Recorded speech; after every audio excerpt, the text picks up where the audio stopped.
লেবু দিয়ে লেবুর পিনিক তৈরি করে রীতিমতো নেট দুনিয়া সারা ফেলে দিলেন কেশবপুরের হসপিটাল মোড়ের মুকুল গাজী। প্রতিদিন দূর দূরান্ত থেকে লোক ছুটে আসে তার এই লেবুর পিনিক খাওয়ার জন্য। তো দর্শক, আজকে আপনাদেরকে নতুন কিছু দেখানোর চেষ্টা করব, কিভাবে এই কাঁচা লেবু দিয়ে স্পেশাল লেবুর পিনিক তৈরি করা হয় তার সম্পূর্ণ প্রসেস। তো ভিডিওটি না টেনে সম্পূর্ণ দেখতে থাকুন। আসেন, এই সেই লেবুর পিনিক মাখাবো সর্বপ্রথম বাংলাদেশে। এই দেখেন কিভাবে করে মাখিয়ে দিচ্ছি।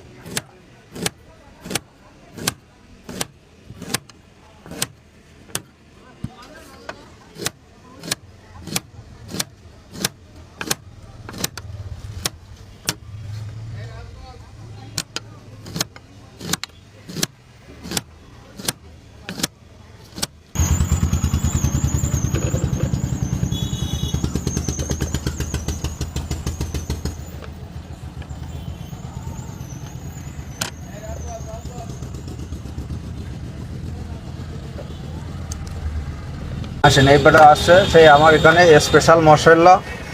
এই আছে গরম মশলা, ডালচিনি, এলাচ। এই আছে শুধু ঝালের গুঁড়া, শুকনা ঝাল। এই আছে বিট লবণ। এবারটা আসছে সেই প্রাণের কাসন্দি। এগুলো মিলিয়ে এখন আমি লেবুর পিনিক তৈরি করে দিচ্ছি। আপনারা খেয়ে দেখেন, বাংলাদেশে সর্বপ্রথম এইটাই, খুবই মজা লাগবে।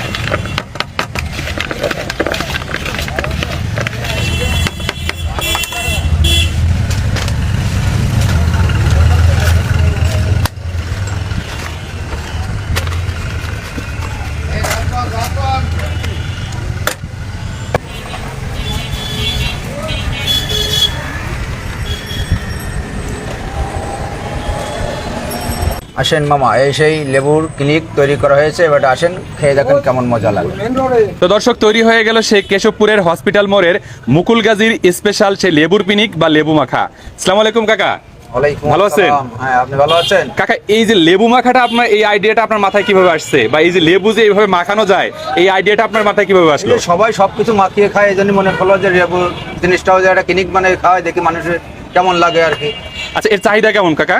চাহিদা খুবই ভালো। আপনি কখনো খেয়ে দেখছেন? খুব ভালো। তৈরি করার পরে খেয়ে দেখলাম, খুবই মজা। খুবই মজা। জি। এই মজা হওয়ার কারণটা কি? আপনি কি ব্যবহার করেন? এই যে বিভিন্ন ধরনের মশলা দিয়ে। আপনার কোনো সিক্রেট মশলা আছে? সব ধরনের মশলা আছে। সব ধরনের মশলা ব্যবহার করেন? জি। আচ্ছা দর্শক, এই যে তৈরি হয়ে গেল সেই মুকুল গাজীর স্পেশাল সেই লেবুর পিনিক।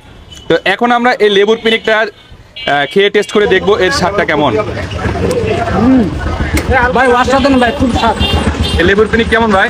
অস্থির অস্থির, আজকে প্রথম